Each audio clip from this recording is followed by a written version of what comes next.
What's swinging, gang? And today I'm gonna let you guys know how to fix that dreaded, horrible, sink your heart down in your stomach drivetrain malfunction on a BMW with these right here.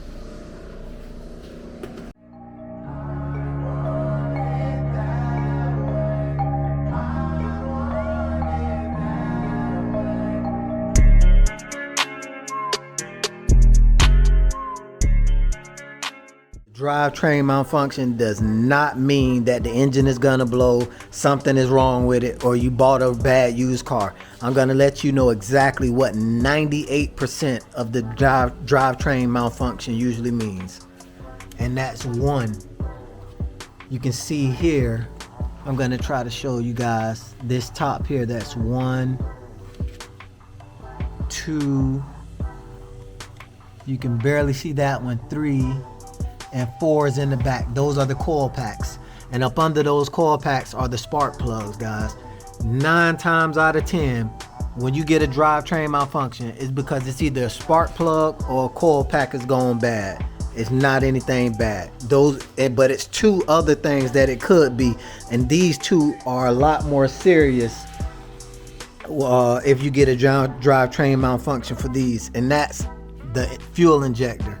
And if you can see these little chrome hoops here, that one and that one, those are fuel injector lines, guys. And if you get a clogged fuel injector, it'll definitely shut that cylinder down and cut fuel to it to stop the engine from running lean, guys. And a fuel injector for this engine is not cheap. You know, about the cheapest ones I've seen are if you call the dealership, get the most updated part number for your fuel injector. You can find them on eBay refurbished for pretty cheap, and you can get it done at an independent shop, because if you replace a fuel injector in a BMW, you have to code it back to the engine or it won't run right. Then you'll really damage the engine.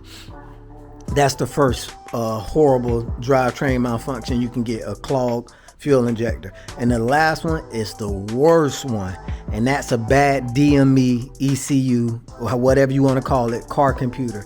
If the computer's bad, a lot of times you'll keep getting a drivetrain malfunction. No matter what you swap on these cars, it's gonna throw a drivetrain malfunction, and you do not want that to happen.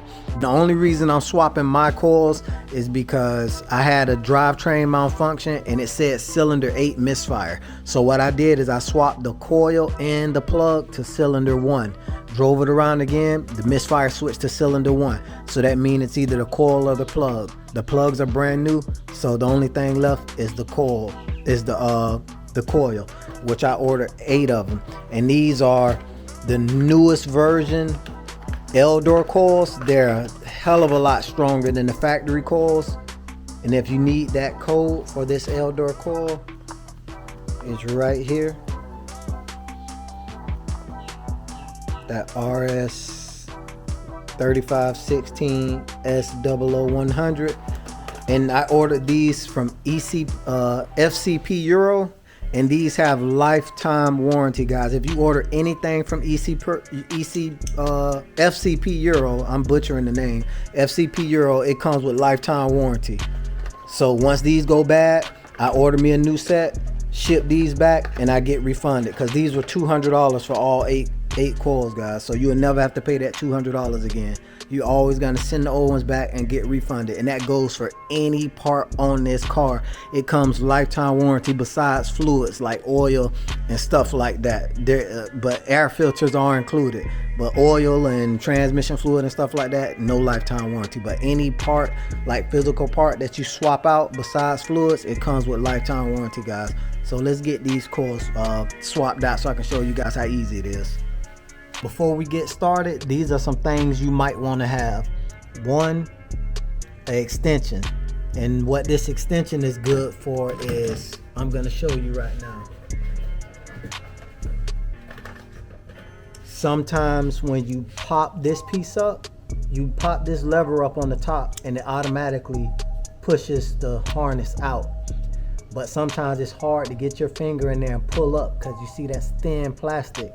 And I mean, it hurts like hell trying to yank up on this thing when that suction is down in there like that.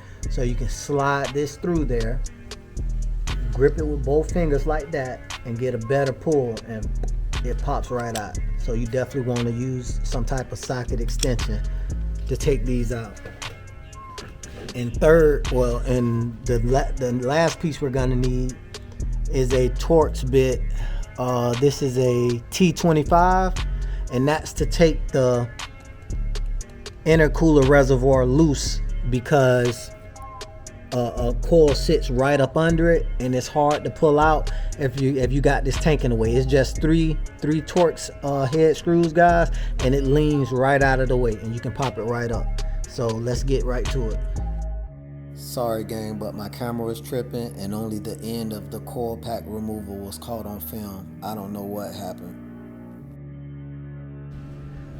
Alright gang, so that's all 4 of those. As you can see, sorry if the camera angle was bad, because I caught hell trying to set it up somewhere in here, and I was having a small conversation with my neighbor while I was doing it. So, but if you lift this up, you can see the holes there.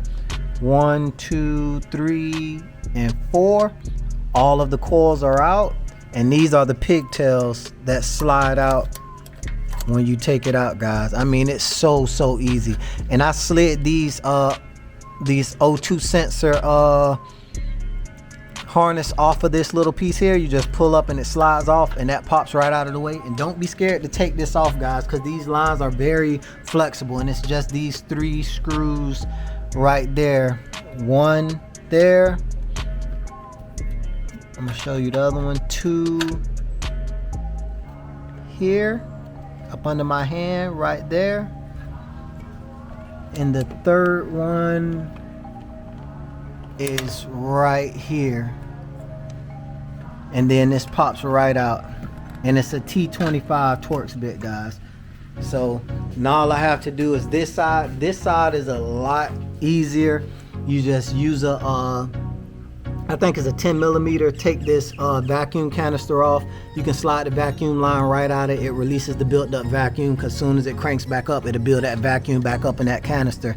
And the hardest one to get on this size, guys, is the back one, but all you have to do to get it is you just lift this hose up and move it over to the side, guys. And when you're done, you can put that hose right back on. But I'm going to show you the difference between the old and the new coils. As you can see, those are the old coils here.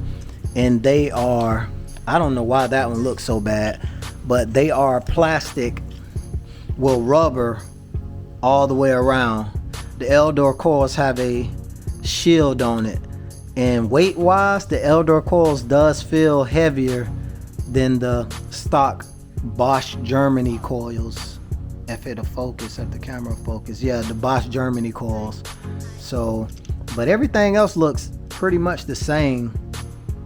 Well, no, it's a little different. The bottom boot is a 2-piece boot, some type of polymer and rubber versus all rubber, so that's good. This looks just a hell of a lot stronger, guys. And I'm gonna see on the inside.